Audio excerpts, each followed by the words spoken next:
மணிப்பூரில் பெண்ணுக்கு நடந்த கொடுமை குறித்து இதுவரை மோடி எந்த நடவடிக்கையும் எடுக்கவில்லை எனவும், நேரில் சென்று அந்த பெண்ணை பார்த்து ஆறுதல் கூட சொல்லவில்லை என திமுக எம்பி ஆர் ராசா கொந்தளித்து பேசியுள்ளார். நான் பிரதமரை கேட்கிறேன், மனசாட்சி உள்ள இளைஞர்கள் இருந்தால் பதில் சொல்லுங்கள். மனசாட்சி உள்ள இளைஞர்கள் எந்த இயக்கத்தில் இருந்தாலும் RSS காரங்க பதில் சொல்லுங்கள். தாய்மார்களை கேட்கிறதுக்கு படிப்பெல்லாம் பெரிய வேண்டியதில்லை. ஒரே நிமிஷம் கற்பனை பண்ணுங்க.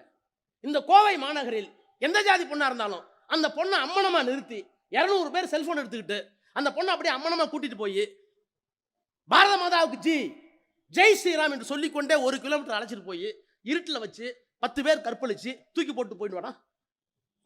தமிழ்நாட்டில் விட்டுருவோமா? ஒரு அருந்தேர் பெண்ணை செஞ்சா கூட கவுண்டர் ஒத்துக்க மாட்டாங்க. டேய் பொண்ணுடா, பெண் என்றால் பேயா இறங்குண்டா. ஒரு நாய் இறங்கலையங்க மணிப்பூர்ல ஒரு மலைவாழ் பெண், கிறிஸ்துவ பெண் பிறந்தது பாவம், அவ்வளவுதான். கிறிஸ்துவனா பிறந்திருக்கூடாது, மலைவாழ் பெண்ணா பிறந்திருக்கூடாது. அந்த பொண்ணை குக்கி சமுதாயத்தில் இருக்கிற இன்னொரு சமுதாயத்தை சேர்ந்தவர்கள் நிர்வாணமா அழைச்சிட்டு போய் 200 பேர் படம் எடுக்கிறான். படத்தை போட்டுட்டு 10 பேர் கற்பழிக்கிறான். அதற்கு பின்னால் அந்த நாட்டினுடைய முதலமைச்சர் சொல்லுகிறார், அது ஒன்றும் பெரிய விஷயம் இல்லை, இங்கே வழக்கமாக நடப்பதுதான். உலக நாடுகள் கொந்தளித்தது.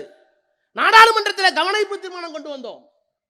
அமித்ஷா வந்தார், பிரதமர் வந்தார், பைரன் சிங்கை ஏற்கிற முதலமைச்சர். இந்த நிறைந்த நீதிமன்றத்தில், மக்கள் நீதிமன்றத்தில் நான் கேட்கிறேன், ஒரு பெண்ணை நிர்வாணமாக்கி அழைச்சிட்டு போய் கற்பழிச்சிருக்கிறான். 200 பேர் ஜெய் ஸ்ரீராம் போடுறான். அந்த நாட்டுடைய முதலமைச்சர் ராஜினாமா பண்ணாரா? பிஜேபி ராஜினாமா பண்ண சொன்னீங்களா? அந்த பைரன் சிங் சொல்லுகிறார், அதெல்லாம் ஒன்றும் பெரிய விஷயம் ஒன்றும் நடக்கலங்கிறார். சரி, அவன் தான் மிருகம், காண்டாமிருகம். அந்த காண்டாமிருகத்தை ஆதரித்து அமித்ஷா பேசுகிறார், எல்லாம் சரியாகத்தான் இருக்கிறது, முதலமைச்சர் மிகவும் நல்லவர், யாரோ திட்டமிட்டு செய்கிறார்கள். சரி, இந்த ஆள் தான் இருக்கான், அடுத்த நாள் மோடியை கூப்பிடணும். மோடி வந்தார். மணிப்பூரில் இப்போது இயல்பாவில் திறந்து விட்டது. ஒரு பொண்ணை அம்மனமா அழைச்சிட்டு போய் 6 பேர் கற்பழிச்சு போட்டோ எடுத்து ஜெய் ஸ்ரீராம் சொல்லி 5 கிலோமீட்டர் நடத்திட்டு போயிருக்கீங்க.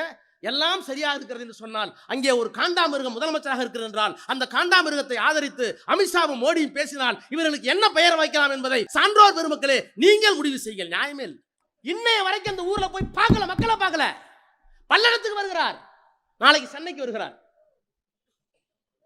பாரத மாதாக்கு ஜீங்கிறிய தமிழ்நாட்டில் இருக்கிற நியாயமா ஒரு பெண்கள் பேரணி எல்லாம் போய் பல்லடத்தில் அந்த முற்றுகையிட்டு இருக்கணும், மனுஷனானின்னு கேட்டுருக்கணும்.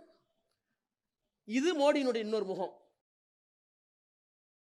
செய்திகளை உள்ளது உள்ளபடி தெரிந்து கொள்ள ரெஃப்ளெக்ட் நியூஸை சப்ஸ்கிரைப் பண்ணுங்க.